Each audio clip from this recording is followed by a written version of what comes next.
இன்றைக்கி சிம்பிளான ஒரு கஸ்டர்ட் பாப்சிக்கல் எப்படி செய்கிறதுன்னு பார்க்கலாம். ஃபஸ்ட்டு ஒரு பாத்திரத்தில் வந்துட்டு திக்கு ஃபேட்டாக இருக்கிற மில்கை வந்துட்டு ஊற்றி காய்ச்சி எடுத்துக்கலாம். 1/2 லிட்டர் மில்கை வந்து நான் காய்ச்சி எடுத்துருக்கிறதுனால நான் 3லேருந்து 4 ஸ்பூன் வந்து கஸ்டர்ட் பவுடரை வந்து ஒரு கப்பில் தனியாக எடுத்து அதில் தண்ணி மிக்ஸ் பண்ணி கரைச்சி அதில் வந்து ஊற்றி இன்னும் கொஞ்சம் கொதிக்க விட்டுக்கிறேன்.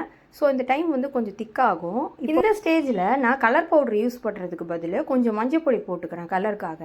அதுக்கப்புறம் இப்போ வந்து உங்களுக்கு தேவையான அளவுக்கு சுகர் போட்டுக்கலாம். நல்லா மிக்ஸ் பண்ணதுக்கப்புறம் ஒரு பக்கம் தனியாக எடுத்து வச்சு ஆற வச்சிடலாம்.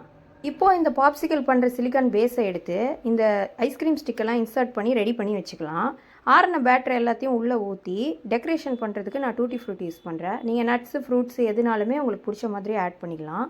இந்த பாப்சிக்கலை சிம்பிளாகவும் ஈஸியாகவும் பண்ணிடலாம். பட் ஆனால் ஃப்ரிட்ஜில் வச்சு ஃப்ரீஸ் பண்ணி செட் பண்ணுறதுக்கு தான் கொஞ்சம் டைம் எடுக்கும். ஒரு 3 to 4 hours நீங்கள் ஃப்ரீசரில் வச்சிங்கன்னா இது செட் ஆயிரும். இதை நீங்களும் ட்ரை பண்ணி பாருங்கள். இந்த வீடியோ பிடிச்சா ஒரு லைக் கொடுங்க. நான் இன்னொரு வீடியோவில் சந்திக்கிறேன். Thank you, by.